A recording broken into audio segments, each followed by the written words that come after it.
So this evening, Andy will tell us about his largely unplanned journey, he says, from nuclear physics to neuroscience. Please join me in congratulating Andy on his inaugural lecture.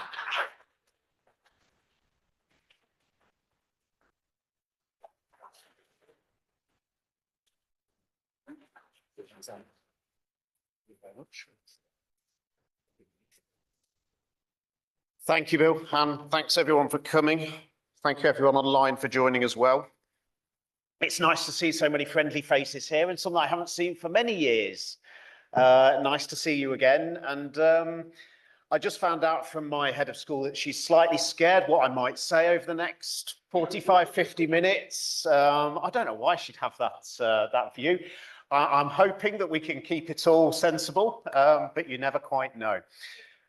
So, as Bill says, I was originally a physicist, and I very much do not have mathematical skills anymore, so I am very much in an intermediate world of not really knowing what I am.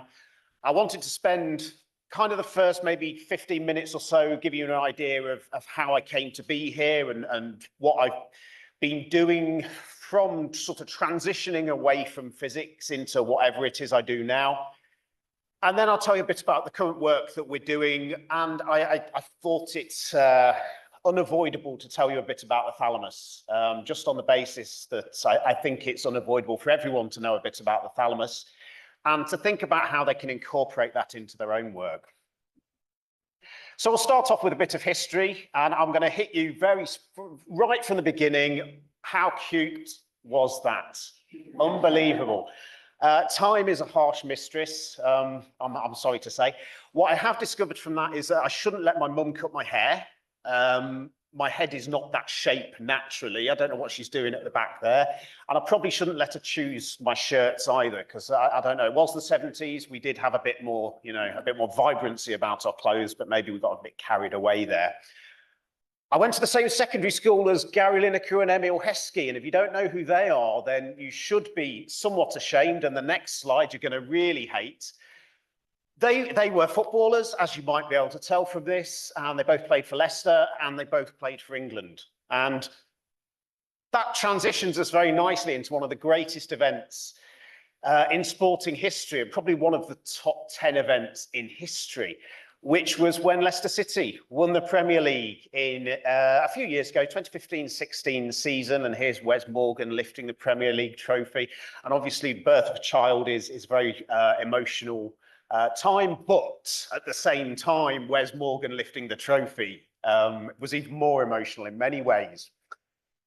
How does an organisation that is massively less funded than others and doesn't have the reputation of their competitors do that? It does that by creating a good atmosphere. It does that by making each individual part of a team and each individual able to achieve their own goals as part of the team, with no egos and people who think that they shouldn't be there because they should be somewhere else. Some kind of continuity helps. So the work that was done in that season by Claudio Ranieri, with the building blocks of that, were very much set by Nigel Pearson the season before. Even though he got sacked, there was institutional memory to allow us to continue and achieve those goals. Amazing times. After Leicester, I moved to Birmingham, and this was the depths of time. What would it be, like 1991 or something like that?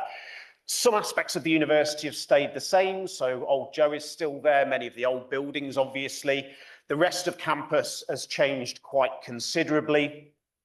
The bullring has changed quite considerably in the centre of Birmingham. So this is a picture from the early 90s of the bullring. And this is what you had when you walked into Birmingham in the early 90s. Now, unless you're a big fan of discoloured old concrete buildings, otherwise known as brutalist architecture, you may say that the centre of Birmingham has changed for the better since those times, and there is actually some nice places to go now.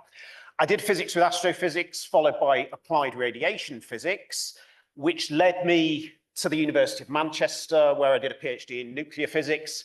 For slightly unclear reasons, it seemed interesting at the time, and I apologise to anyone of a younger generation, but there were studentships that were fairly readily available and I was offered one. So I moved to Manchester. We moved to this is a picture from the nuclear group, Manchester Nuclear Group, in sort of mid-90s. Mid-90s nuclear group, we didn't know about diversity back in those days. It was a little on the homogeneous side. There's me, and there is my supervisor, Professor John Lyle. I was his final PhD student before retiring. I think in many ways he recognised that this is the quality of the students coming through. I may as well give up and move on. There's nothing more for me to do here. He was very supportive and a very good supervisor, generally very friendly, and would always sort of sit and listen to my wild ramblings and then send me off to do what I should be doing. At the time, nuclear group was on the 4th floor of the Rutherford building. Particle physics was on the 6th floor. Particle physics is like the exciting high energy version of nuclear physics. Brian Cox, the well-known particle physicist, you've probably seen him on the telly quite a lot, he's all over the place. He was doing his PhD in particle physics in the Rutherford building. So in many ways, I am the low energy version of Brian Cox, which I'm content to have that. PhD itself was on gamma ray spectroscopy of Erbium 161 and 162, which you may not want to know about, but bear with me for a couple of minutes. I had to do this for 3 years, and I think we can go through that for a couple of minutes. Erbium is a rare earth metal, so it's down here. It's got an atomic weight of 167, so its stable isotopes are around about the 167, 168 mark. So Erbium 161 and 162, they're radioactive, they decay fairly quickly. 162 is fairly stable, actually, but very low abundance.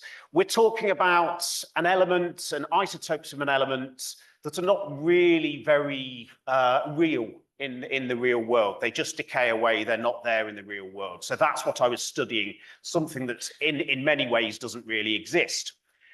We then got it to do things that it wouldn't naturally do. So this is a picture of the detector array that we used to use. So again, a little bit like CERN, it's like the low energy version of CERN where they do the particle physics. We'd go away and we'd use particle accelerators and these detectors, and we'd create these erbium nuclei, and we'd get them to do this behavior, which was to get them rotating very quickly. And then we'd use these detectors to detect the nuclear decays from that, and particularly the gamma rays. You'd end up with a spectrum, something like this. So this is a rotational spectrum from my thesis. Could be 161, could be 162, probably doesn't matter. And you'd compare the energies of those gamma rays with these kinds of equations. And back in the day, I could have told you what that all meant, within some constraints, but I would have been able to have a reasonable idea. And now we're all in the same boat, unless there's any nuclear physicists around. That could mean anything. No idea what's going on there. So we've got the experimental data. We've got these kind of quantitative models that are based on quantum mechanics. And then we're comparing whether or not these models actually match on with the data. Now, bear in mind, we've got nuclei, Erbium 161, decays, doesn't really exist. We're getting it to do behavior in the rotation that it wouldn't normally do. And then we're seeing whether in this very unusual scenario, the models still work. And I think this was the end of my affair with nuclear physics, because the models still do work. And here's some data where the black dots are data points and the line is the predictions from the model. So we have quantitative predictions from quantum mechanics that very much match the data in a scenario that doesn't really exist. We understand it then. It's all fine. We can all move on. Nuclear physics can kind of be wound up and the money spent somewhere else. And that was sort of the start of my journey into something where there was maybe a bit more nuance and a bit more uncertainty about what the results might be. I moved to City University under the supervision of Professor Mick Farquharson, who's currently at McMaster University, Vice Dean of Research at McMaster University. And Mick took me on, despite the nuclear physics background, into medical physics. And this was using X-ray fluorescence. The idea was to develop a technique where you could shine X-rays onto the skin and get an idea of how much iron is within someone's body. And the way that's done at the minute, or it was at the time, and I suspect it still is to some extent, is by taking a liver biopsy. So, you know, you're talking big needles put in, take a sample of the liver, and that's how you would tell how much iron there is in there. The reason to do this is that this was for patients with beta thalassemia, which is a little bit like sickle cell anemia. So the red blood cells are not doing what they should be doing. People are getting regular blood transfusions, lots of iron going into the body because of that blood, and the body can't get rid of iron. So you give people medications to get rid of the iron, but the medications are toxic, so you don't want to give too much. You want to know how much iron has built up so that you can match the medication to it.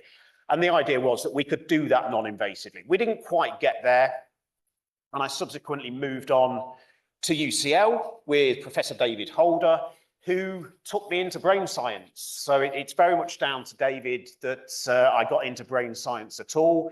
This was with a technique called electrical impedance tomography, where you stick electrodes onto the head. And so these are EEG electrodes. So EEG, you're putting electrodes on and you're measuring the electric fields of the brain.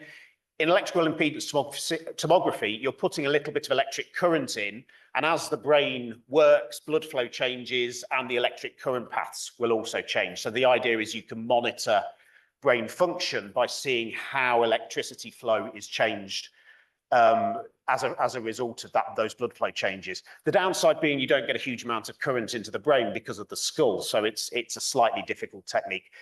We agreed in this paper that we were going to have our pictures taken. This is actually from a published paper. I cannot remember why we agreed to have our pictures taken and put in the public domain looking like this, but it seemed like a good idea at the time. For the first 6 months, I worked on phantoms, so models of the head where you basically had a human skull, which we covered with dental alginate. So the type of stuff you might get a mold of your teeth, and that was to mimic the muscles of the scalp. And then we put a biological material on top of that. So that stripy picture in the top right there is marrow skin. And that's to mimic the skin of the head. So you're trying to make a model system that you can test your measurements, you can test your reconstruction in a controlled way. You're trying to mimic the head as much as possible. And I once gave a talk at an electrical impedance tomography about this work, and I'd been talking for sort of half an hour about marrow skin and kind of how we were making these phantoms. And the first question was from an American colleague who asked, where was I getting my marrow? And I said, I get my marrow from the greengrocers. And it turned out half the audience thought I was talking about bone marrow for the entirety of my talk, which gives you an idea of where we were working and what challenges we had to overcome. Introduced to brain science, I went as the second part of this postdoc into the reconstruction algorithms, which was a little bit more where I think probably I could contribute. So we'd make these mathematical models based on the finite element model of the head, and then we could use those to reconstruct the signals and try and get images out of this technique. And Hamid's not here, I don't think, but Hamid Dogani, who's in computer science, I was working with him back in 2003 when he was also at UCL, because he was working on optical techniques, which is what he does now, and the reconstruction is very similar. So we've known each other for quite a long time now. I then moved to the Montreal Neurological Institute entirely serendipitously, and again, none of this really, I feel, was particularly well planned, but Jean Gottman, who is the bearded gentleman in the picture, he came to give a talk at UCL, and his final slide was, I'm looking for a postdoc to come to Montreal and work on epilepsy, EEG fMRI, and I had a chat with him, and 6 months later, I was working at the Montreal Neurological Institute. So if you get the chance to go to seminars, probably a good idea, because you never know, you might get a job out of it. Lovely place to work, lovely group, lovely environment to work, very long winters. What I was doing there was EEG fMRI, which is what I'll be talking about in a bit as well. This is what I continue to do now. So we're putting electrodes onto the scalp with EEG. That is the EEG side of things. And then we're putting people inside the MRI scanner. We're using functional MRI to look at brain function, and we're matching that with something that we want to take out of the EEG. In Montreal, this was very much around localization of epileptic discharges. So we're not having seizures. We're not having people with epilepsy have seizures in the scanner. There have been cases where we have had people have seizures in the scanner, but mostly that's not what you're aiming for. Mostly you're looking at things called interictal discharges, which are very small discharges, last maybe a few hundred milliseconds. I've got an example in a minute. Last for a few hundred milliseconds. The person isn't aware these events are happening, but you can use EEG fMRI to try and localize where they're coming from in a way that hopefully takes advantage of the spatial resolution of fMRI.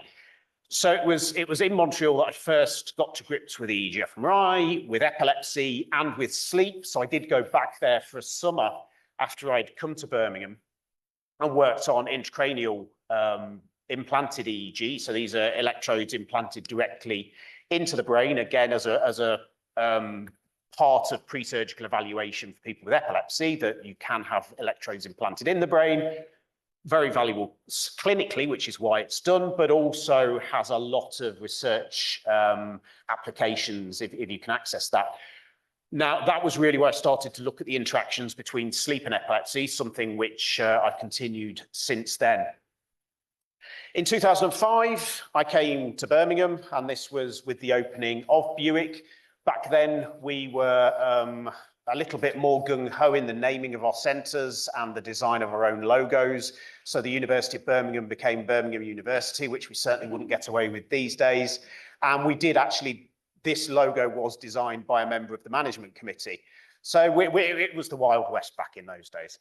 This was very much the brainchild and the vision of Glyn Humphreys, who is pictured here. So Glyn was the head of School of Psychology at the time, and as part of his own research, but also broadly within psychology, saw the idea that having brain imaging on campus would be very useful, would have a widespread set of applications. Buick was set up by Glyn with the involvement of sport and exercise science and the medical school, who were primarily involved in cardiac imaging, really to get that MRI scanner on campus and to develop imaging as a technique, as an approach that we could have at the University of Birmingham. Unfortunately, Glyn passed away far too early a few years ago now, and there's an obituary there in The Guardian if you want to read a bit more about his work and his life. 5 of us joined the School of Psychology with imaging backgrounds, and then there was a chair in sports and exercise science and a chair in the med school, and the idea was to really bring that together. To some extent, being in a School of Psychology in the early days, and I see Suzanne's getting nervous already, you know, it's a different environment. I'm coming in from a physics background, from an imaging background. There's not many of us there. The people that are here, even from the imaging background, are not kind of interested in similar questions. It takes time to develop those relationships. It takes time to develop the vocabulary and the common interests that you can have with colleagues from around the university. And I'm hopefully going to convince you later in a slide I need to be a bit careful of, because otherwise it will last about 25 minutes, that if you take the time to learn the vocabulary of other people and to identify people with common interests who may not even know they have common interests, good things happen and you end up in a good place. Obviously, it was pretty quickly that I identified some friends to talk to, and you know, it's gone on from there essentially. Buick had an MRI scanner. It was a Philips MRI scanner, went in 2005, did a very good job. I mean, it wasn't the most exotic facility, wasn't the most widespread in terms of the techniques we had available, but it did a very good job for us to set up brain imaging on campus. It was in the Robert Aitken building, which was behind the medical school. It's probably a building you're not aware is there. That was the problem we also had with participants, that they were also not aware that that building was there or that Buick was housed within that building. And Dagmar Fraser did us this map after a few years of losing participants left, right, and centre. Dagmar did us a map so that we could give this to participants and we could really hopefully guide them up to where they needed to go. I say hopefully because mostly it worked. It was not unusual to have to go wandering around to try and find your participant. Hopefully they'd given you their mobile number so that you could walk around campus trying to find out where they were. It was in 2013, I think late 2013, that I became director of Buick, which was an interesting time to take over the directorship, given that the scanner was towards the end of its life. it had been in there from 2005, and the manufacturers give a lifetime of about 10 years. So we were very much coming up to the stage where the scanner needed to be replaced. The manufacturer was not willing to guarantee parts anymore. Bits were falling off, things like that. So it was my first job, really, with the help of the management committee of Buick at the time, to write this business case for redevelopment of imaging, of human neuroscience on campus to ensure that we had a sustainable future. It was a bit hit and miss at times. There was some hairy moments as to whether or not this would be supported by the university, but it was supported by the university. And in, I think, late 2018, maybe, the MRI scanner was craned into the building. The building was finished. We had the Centre for Human Brain Health that now was, if you look back at the document we wrote and the kind of vision for what the next stage of imaging would look like, it really does look like CHBH. That was what we suggested, for better or worse. You might have wished we'd have suggested something different, but in terms of what we thought the next generation of imaging on campus should look like, then CHBH, I guess, was really what we wanted and what we hoped we could achieve. The benefit of CHBH really is the building itself. So it's about having a hub where we can congregate and where people with interests in brain imaging can come, or brain science generally. But it also has a much more widespread set of facilities that we can use. So we've got the MEG now, we've got the MRI, we have the sleep labs, we have brain stimulation, near-infrared spectroscopy and optical methods, EEG labs, and the relatively new optically pumped magnetometer labs in Gisbert Cap. So in terms of kind of what we can now achieve and how we can compete with the people we're supposed to be competing with, I think we're in a pretty good position as a result of that. And lots of you here really contribute to that endeavour and are able to allow us to be sustainable in the way in which we approach what is really a very expensive facility. So that's all I wanted to say about how I got here. And the rest of the time, I'll tell you a little bit about what I actually do, which, when I'm trying to organise what I do, you know, sometimes that's not always obvious, but Venn diagrams, I think, always help. It always makes it look as if you're following a coherent strategy. It builds around multimodal data. So I think everything that I've done is based around working with multimodal data. So data coming from different types. I mean, that has very much been informed by EEG fMRI and really started off with EEG fMRI. You have EEG data, you have fMRI data, they have very different properties. How do you combine them? Why are you actually doing it in the first place? Is it a good idea to do it, or should you be doing things separately? What can you actually do with that? And that's really blossomed into a broader interest in using different data types and trying to combine across modalities so that you can get the best idea about brain structure and function in the intact human as is possible. Obviously, there's a lot of constraints about what you can do with human participants, and all of the methods we've got have strengths and limitations, and putting them together, hopefully you can get something that's better than each of them alone. There is a hopefully there, not always quite the case. I continue to work in epilepsy, a little bit less than I used to, transitioned quite a lot into sleep research, and I think that's partly been driven by the control you can have about sleep research and the way in which you can recruit participants. That's certainly a little bit more straightforward sometimes than recruiting patients based on a diagnosis of epilepsy. It's also about the way in which sleep can combine across campus, across hospitals, across institutions. Sleep research, and this is the same call I'd give for the Thalamus later, sleep is relevant to everyone's research. I mean, the fact that what you're doing is a waking function, there is an aspect of which you could study that waking function in relation to sleep and seeing how sleep links in with whatever it is you're interested in, whether that's healthy functions or dysfunctions and disorders. Sleep fits in there and really does combine people together. I've developed an unhealthy interest in the thalamus and become the sort of person who has a favourite brain region.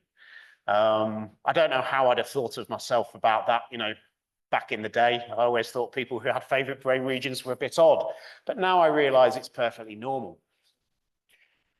I'm fortunate that the majority of my teaching lies within those different interests, whether it's within the undergraduate degrees in psychology and human neuroscience, the master's cognitive neuroimaging and data science, the master's in clinical neuropsychiatry that's run out of the med school.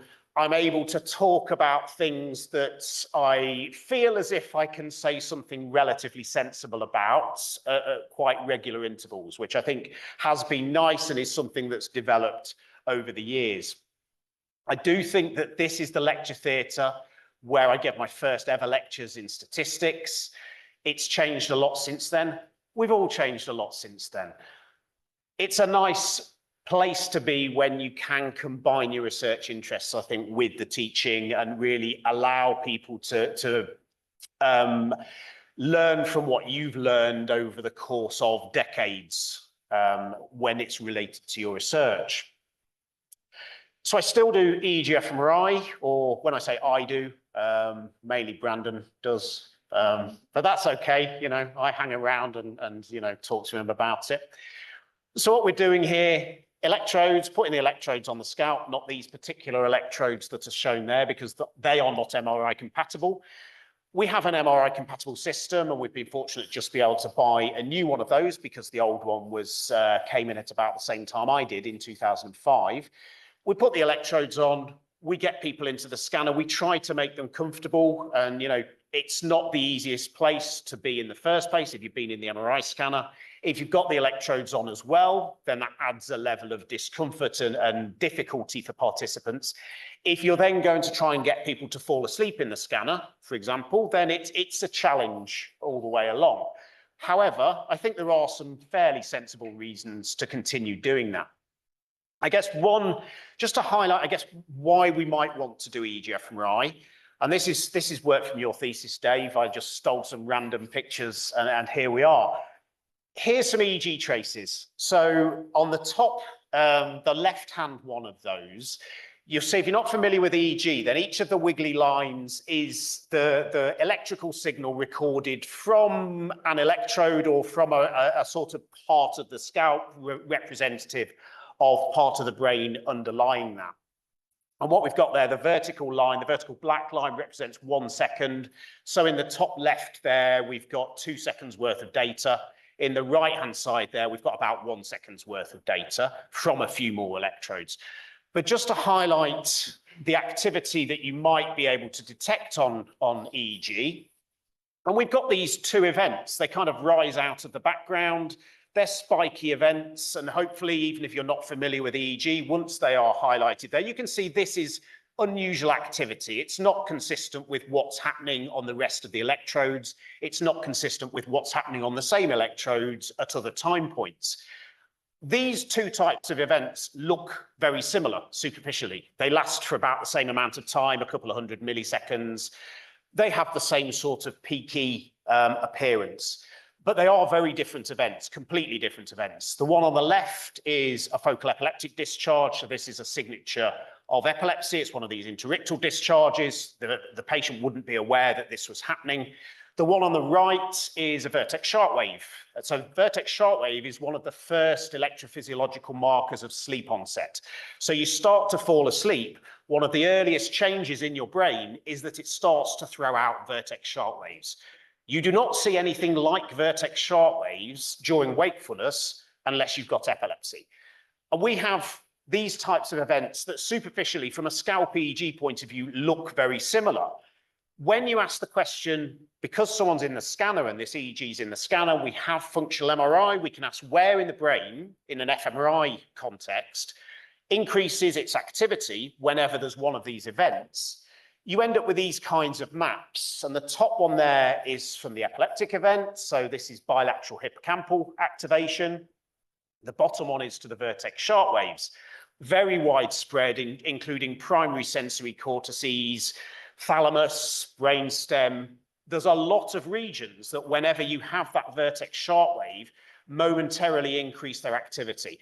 Now, if we know that those regions are involved at the time of those events, then hopefully we can start to understand what those events are for. And there are suggestions that with the vertex shortwave, this is a kind of external monitoring marker that as you're falling asleep, periodically the brain opens up the signals a little bit and starts to monitor the outside world to essentially make a decision about whether it's okay to keep falling asleep and to go down into deeper sleep.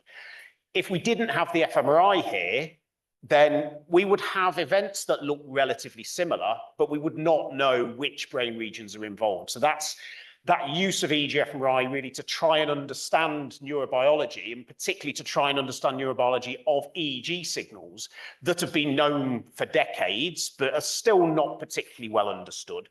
I think that's really one of the ways in which EEG-fMRI can be useful.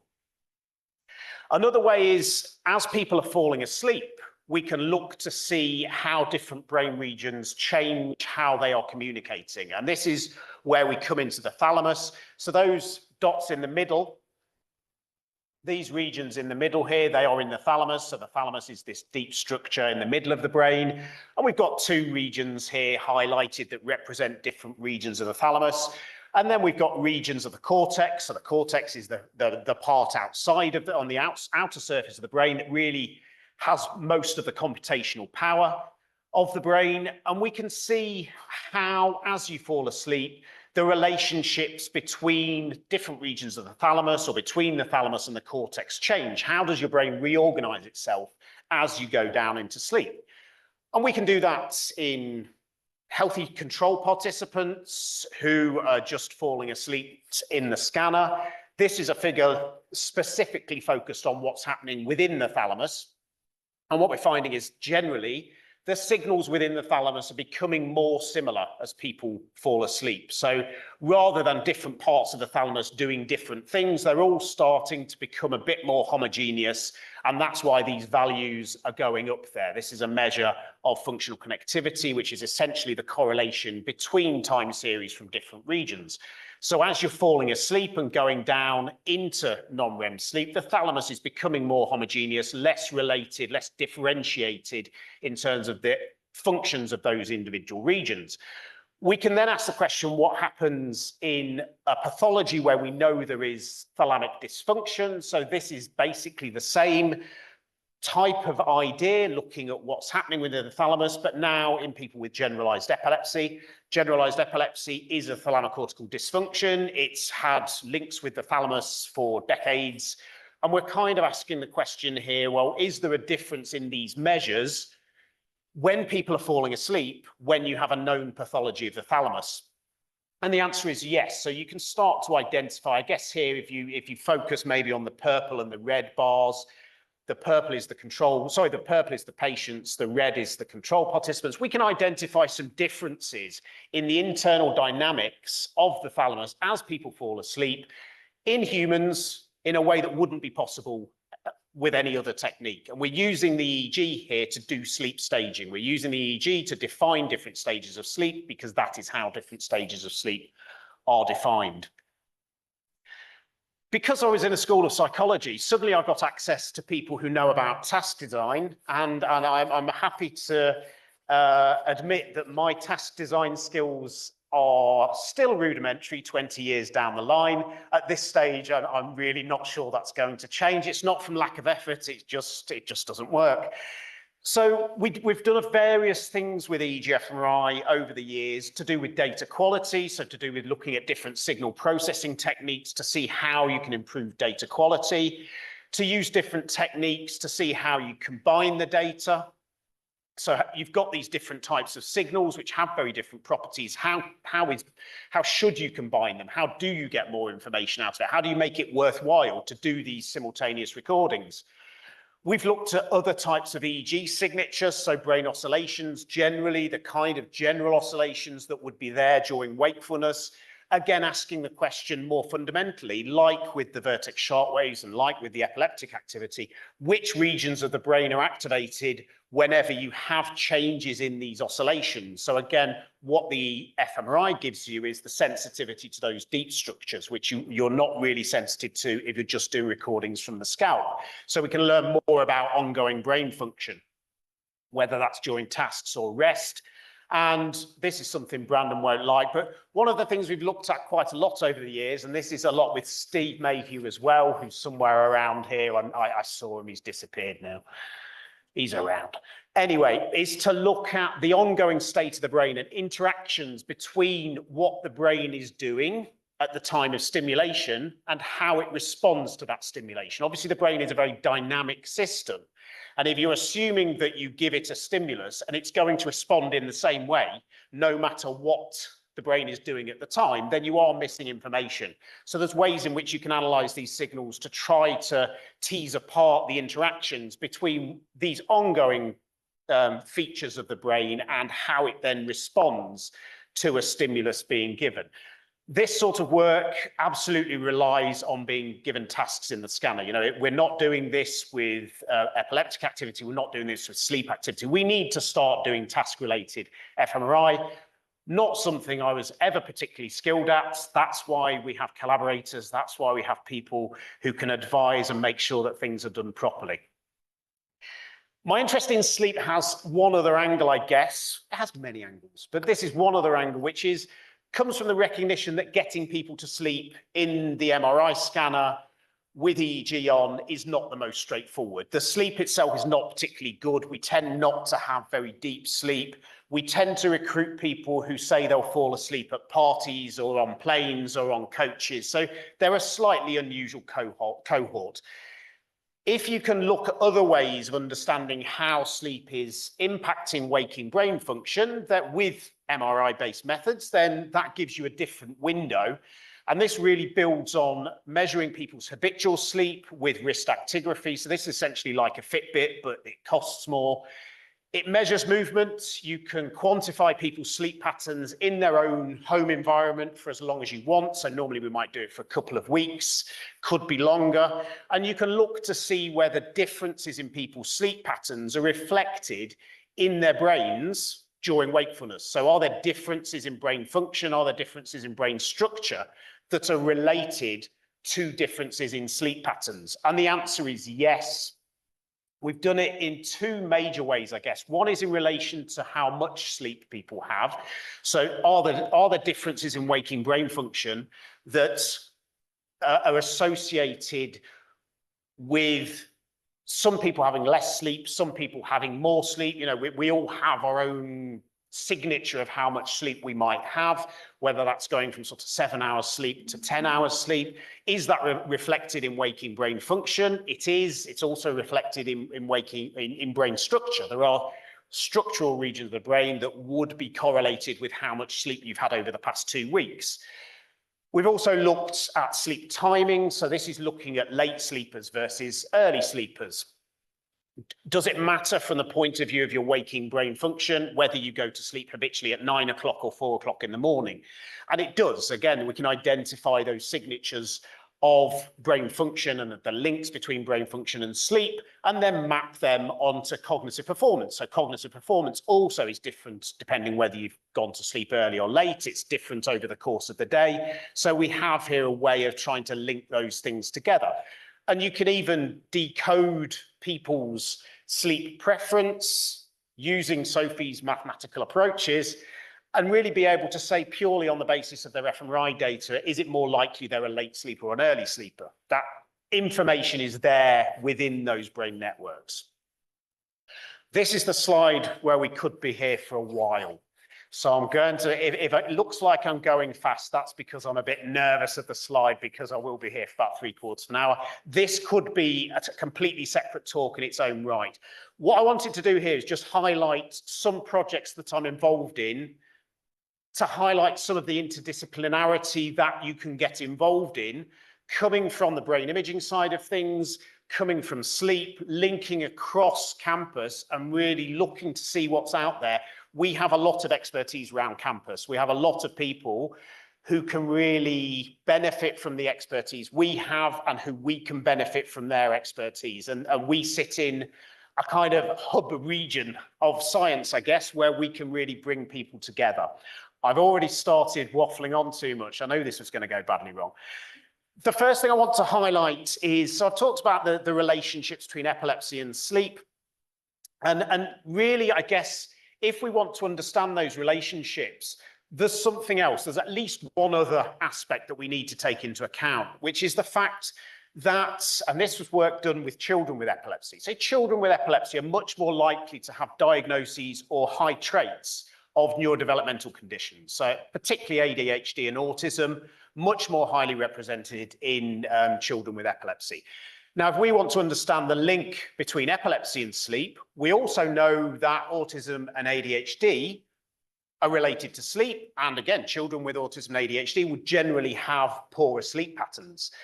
So if we want to understand how epilepsy and sleep are interacting, but we don't take account of the neurodevelopmental conditions, how specific are we? Are we actually looking at issues related to epilepsy, or are we looking at issues related to neurodevelopmental conditions? Now, these are not questions I would ever have the ability to address, if not particularly for Caroline Richards and Stacey Bissell, who we got interested in talking, and obviously they know about neurodevelopmental conditions.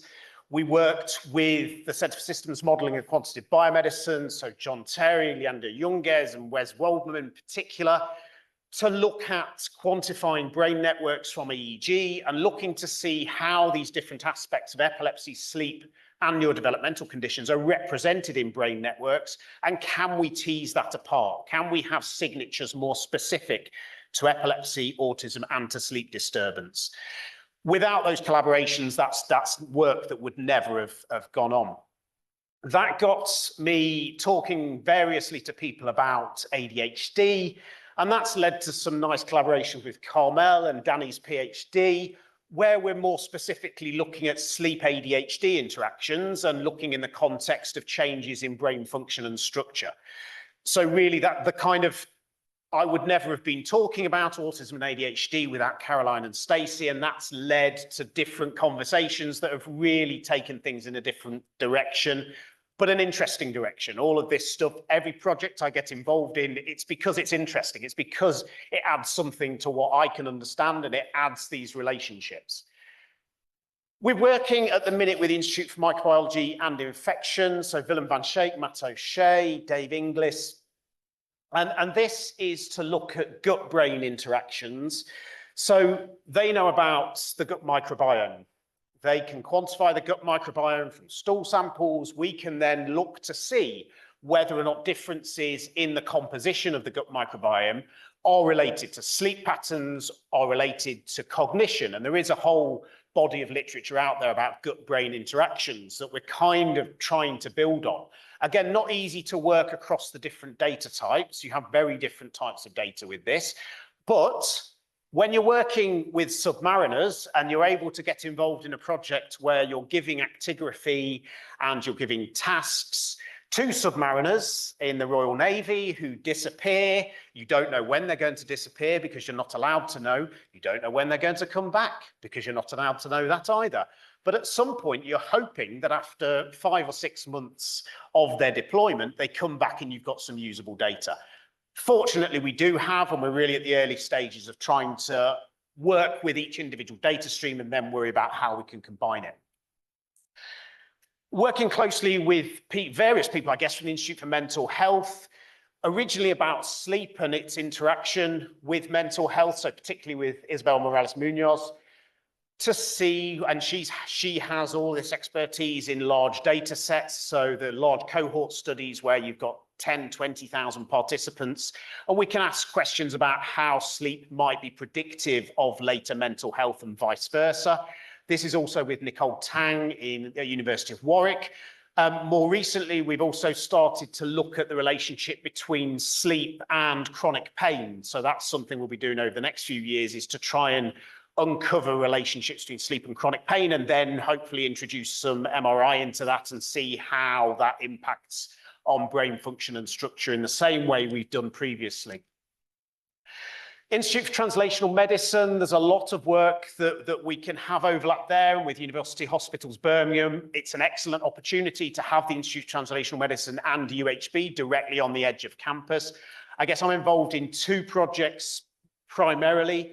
One is to look at cognitive and brain outcomes of treatment for atrial fibrillation, which is a heart disorder, and that's as far as I'm going. So this is work with Deepak Kotecha And again, he came and said, people who have this heart complaint, they tend to have anticoagulant treatment, and they tend to develop cognitive and/or brain difficulties as a result of that treatment, but it's not really understood very much why that might be. So the idea is that we're scanning these people pre-treatment and post-treatment, and we'll be able to see how their cognitive performance changes and are there any brain metrics primarily to do with structure. And this is primarily taking the advantage of Magda's expertise in diffusion weighted imaging to really make sure that we can quantify brain structure well and then link it with these changes that happen during treatment, and then see whether or not that links with cognitive performance. I'm also involved with the MTBI Predict project, again, primarily around the sleep aspect. So we're looking to see whether sleep disruption following a concussion, following a mild traumatic brain injury, is that predictive of later outcomes? And I guess the same brain that has had a concussion and might show some waking differences, it will also show differences in sleep. It is the same brain. It's possible that the sleep disruption is a more sensitive marker than the waking disruptions, just because of how the brain is reorganized during sleep.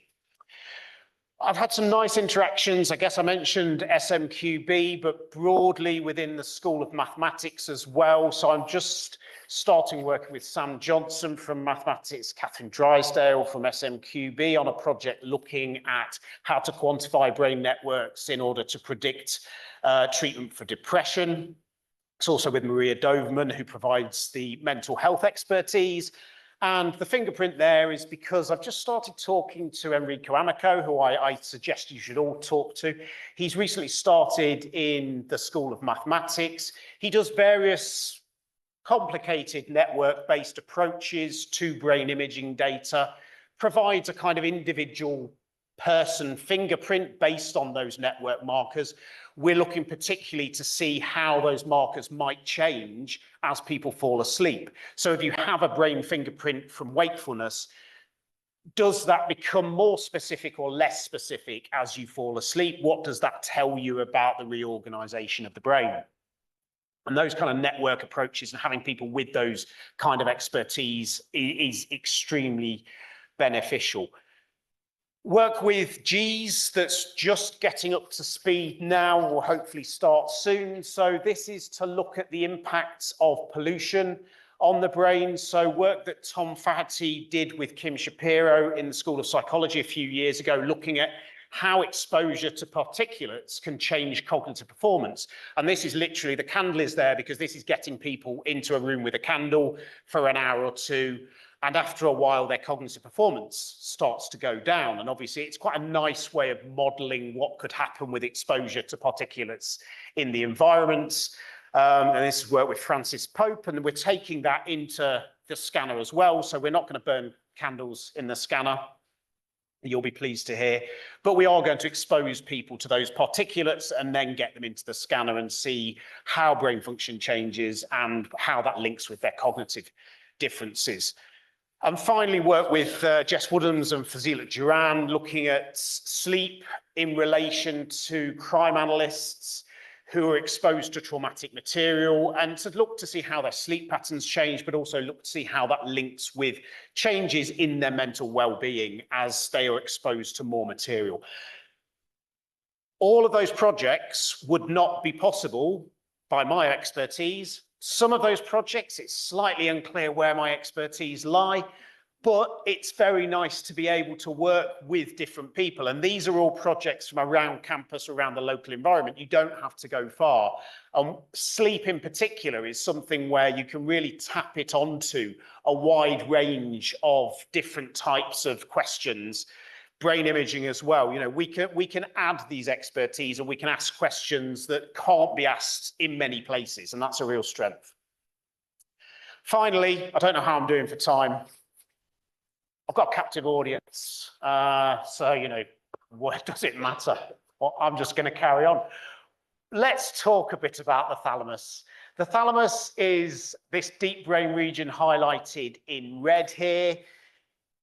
It takes all of the sensory input from the outside world, with the exception of olfaction, so smell doesn't come through the thalamus, and therefore by definition smell is less interesting.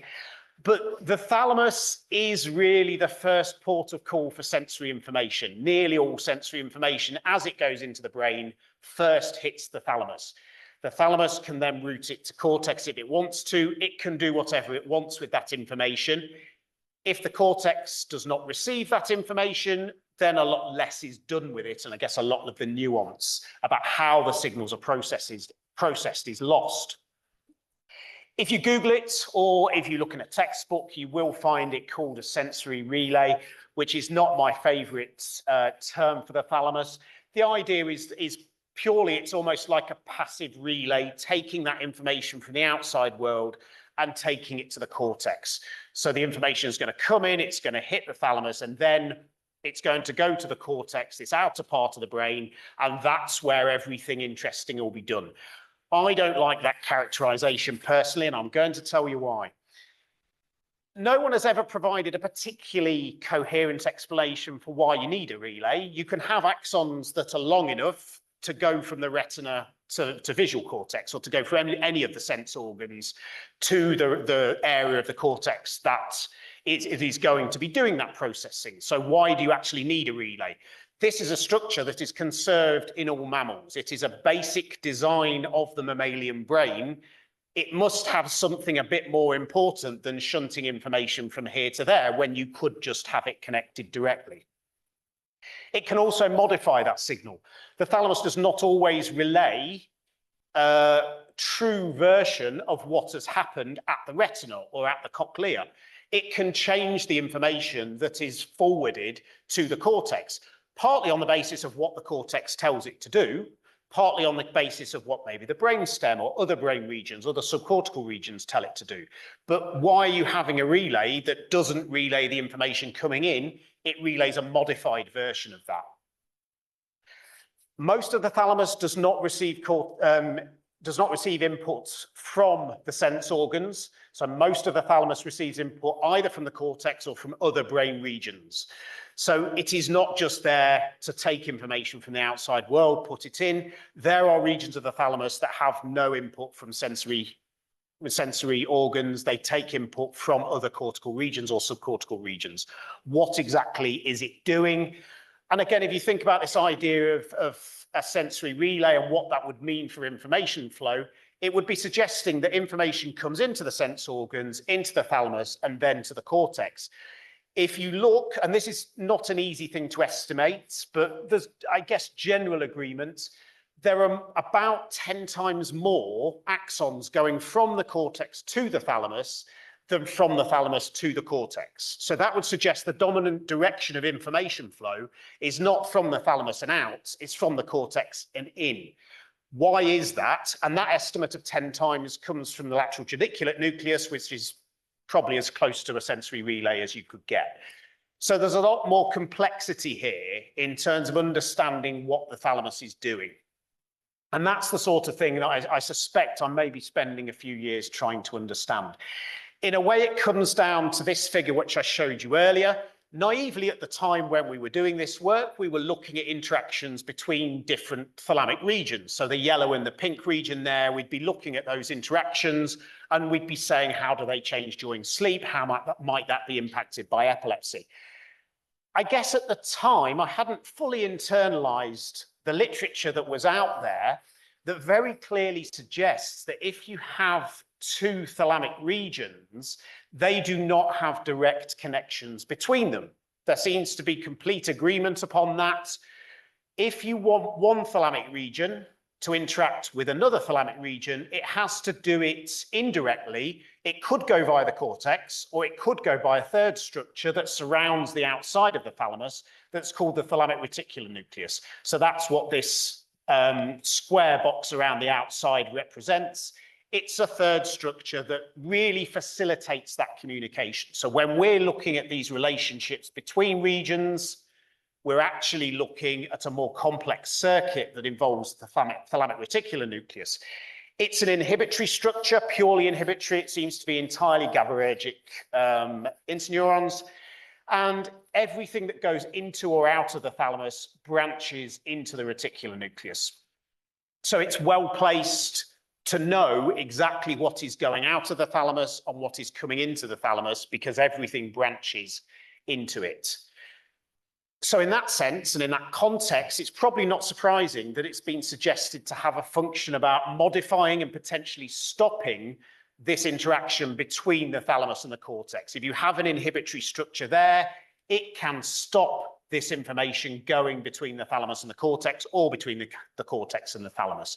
That's essentially the role that it's probably playing.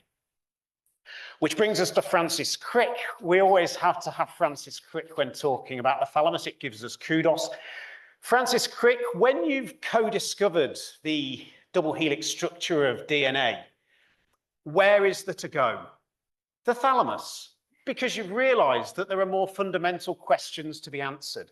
So Francis Crick, after doing the stuff with DNA, moved into neuroscience and had a particular interest in the thalamus and the thalamic reticular nucleus. And largely anyone talking about the thalamus is likely to give this quote, because we like to talk about guardians of the gateway. I think it's a nice thing to talk about. So the idea is that thalamus, everything has to go through the thalamus to get to the cortex, and really that reticular nucleus is controlling that information flow broadly. This is a quote from a paper in 1984. I suspect this is still true. Its exact function is unknown, and that's really what we want to understand. How can we understand these networks?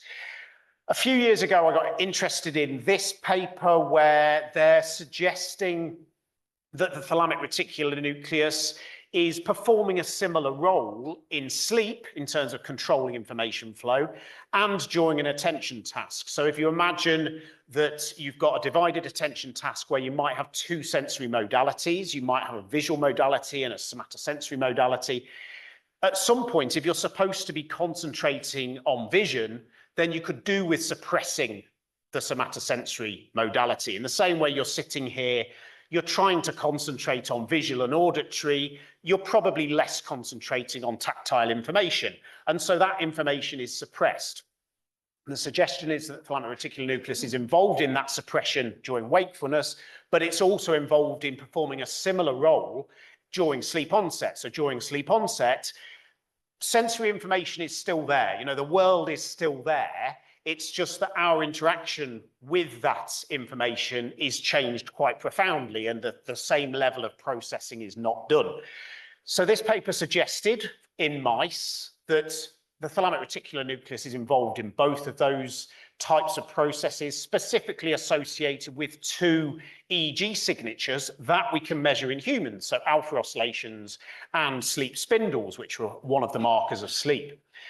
So we wanted to know, really, if you're going to understand this, we want to be able to translate this kind of detailed circuit mechanism into humans. So we need to be able to answer these kinds of questions in humans.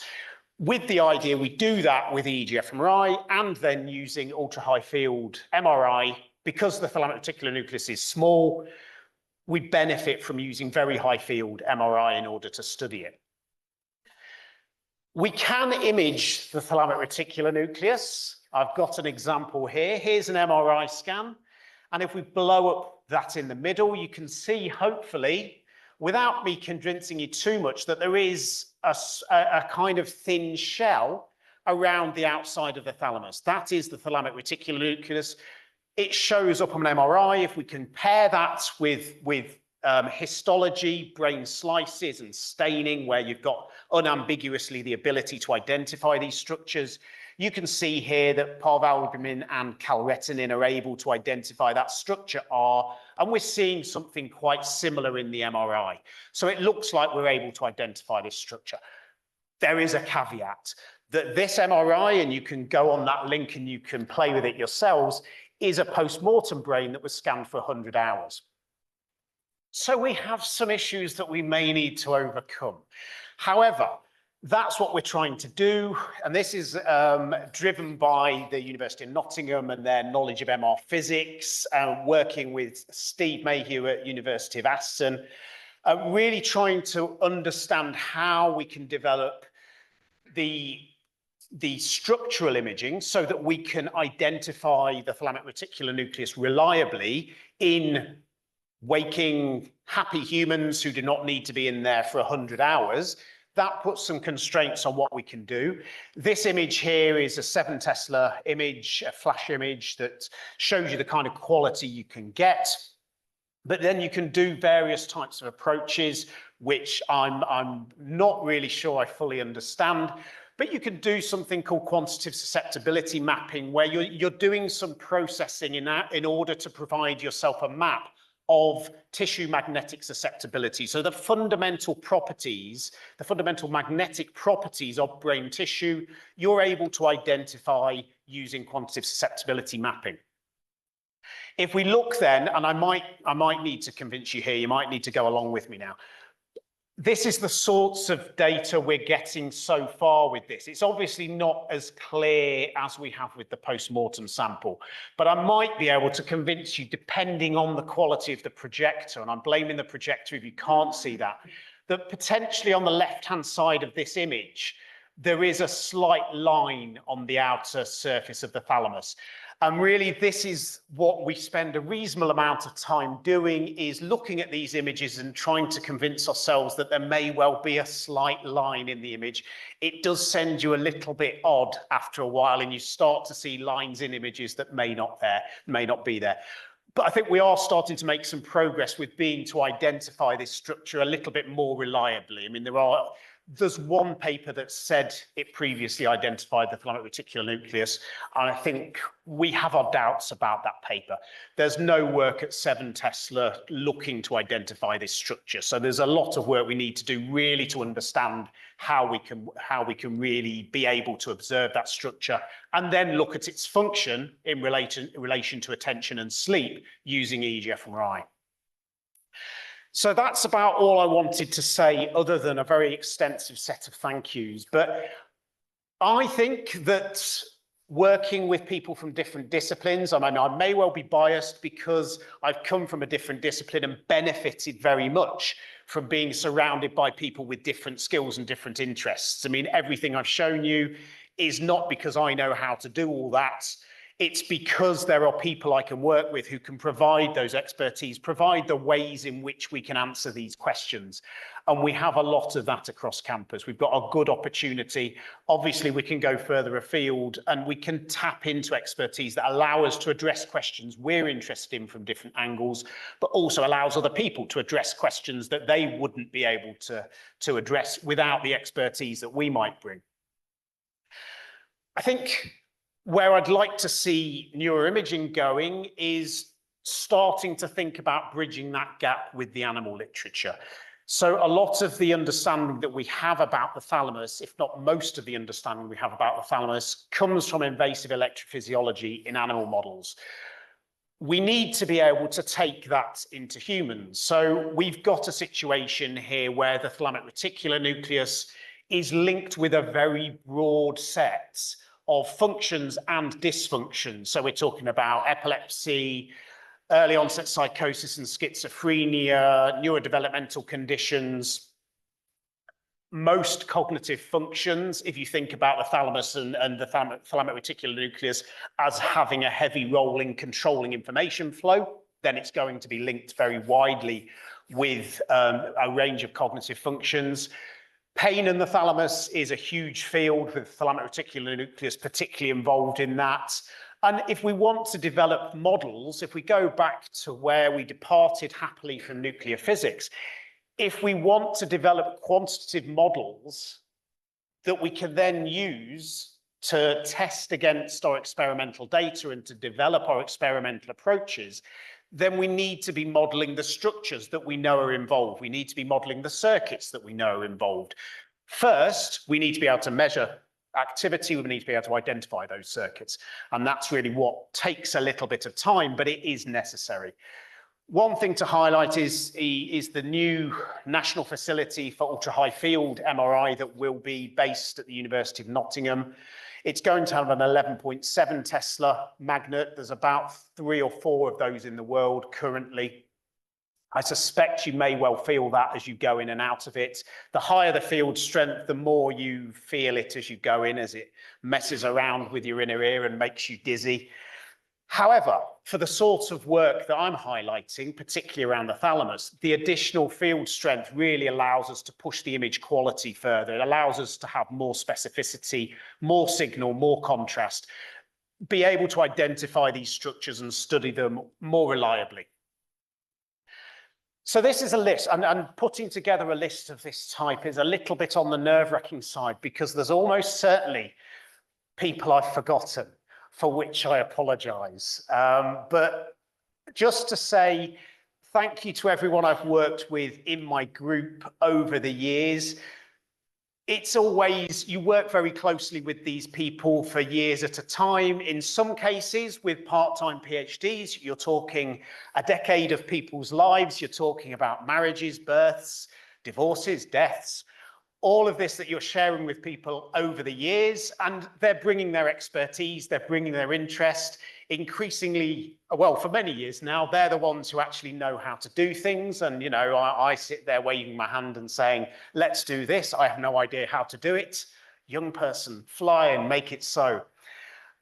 That's a nice thing to be able to do. None of the work that I've done would be possible without the people who actually did it. And for that, you know, it's difficult not to be profoundly grateful. If we look around campus at the people I have worked with, I am working with, some of them I've mentioned in relation to some of the projects that are ongoing. But again, it's a very wide variety of people. It's a very wide variety of expertise that I am working with, I have worked with, and thank you to all of them. The questions that I've been able to get engaged with, the projects that I've been able to work on, I would never have considered that that would be possible. And all of the projects, it's interesting, you know, interesting working with people with different expertise. Never struck me I'd be able to sort of have a picture of a submarine and a gut microbiome and be able to say, yes, I am involved in that in some way. We're lucky to have University Hospitals Birmingham and the Barbary National Centre for Mental Health just on the edge of campus. They're always very open to collaborations, I've found. And we have some moles within there. So Dave and Sack, who did their PhD with me, they are moles within the NHS that we can tap into, who have been extremely valuable over the years. It is nice to have that as a possibility, to see work that can become clinically useful and to have the cohorts, to have the hospitals, to have the expertise clinically around campus. Thank you to all my external collaborators as well, some of whom I've worked with for many years. I guess particularly Steve and Karen I've worked with for sort of probably more or less since I've been here, and they keep me on the straight and narrow. A meeting with Steve and Karen certainly brings me back to reality and making sure that we're doing things that are feasible. All of the people who've worked on different projects externally and people who have probably missed off there. Again, this kind of work requires those kind of links. And finally, last but not least, certainly, because as having been director of an imaging centre for about 10 years or so now, an imaging centre does not run itself. And if it was down to me, if it was down to academic staff, to run those centres, then those centres would be run particularly badly and those centres would spiral rapidly out of control. So thank you to all of the professional services staff who've really been involved in those processes. We would not have those imaging centres, we would not have the variety of techniques and a sustainable centre that we do have without all of the work that's gone into really keeping those centres going. Finally, thank you to all the funders. We couldn't have done it without you. Thank you for your attention. And I think that's about it. If anyone has any questions, I will answer them. Thank you very much, Andy. And hello to everybody. I'm Professor Suzanne Higgs and I'm head of the School of Psychology.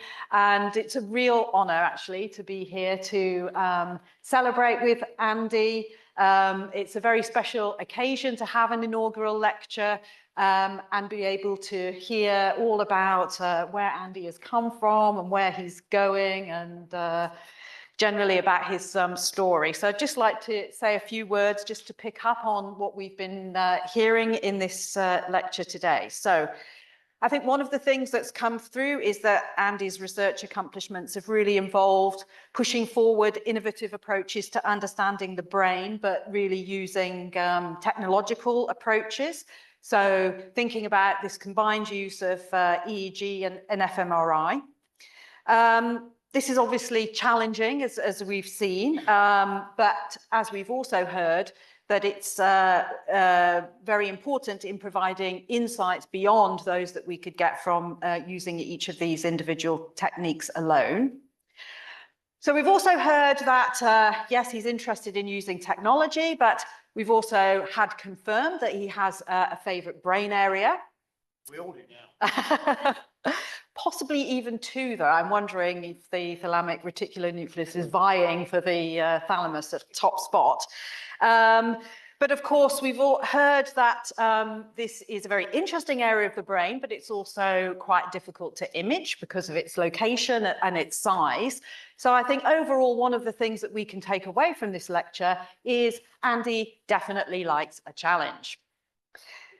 So clearly that's paid off because his work is providing new information about the role of the thalamus in really critical behaviours such as sleep.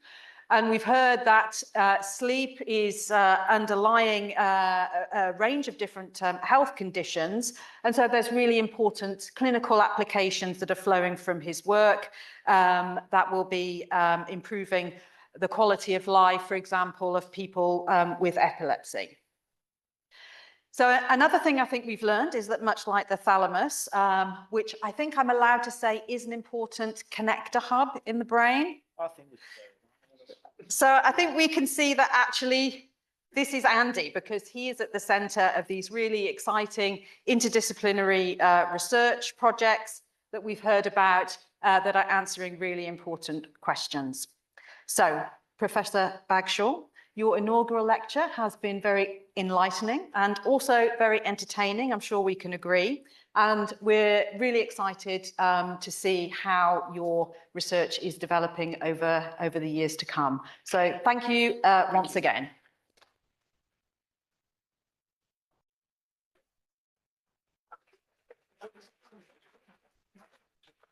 So in closing, I'd just like to remind everybody, please do sign the certificate that we have here as a memento of this wonderful occasion. And we will now be going to the Lapworth Museum in order to have some celebratory drinks and some nibbles as well. So if there's anybody who's not sure where we're going to the Lapworth, then I'll be quite happy to guide the way shortly. So hope to see you all there. Thank you.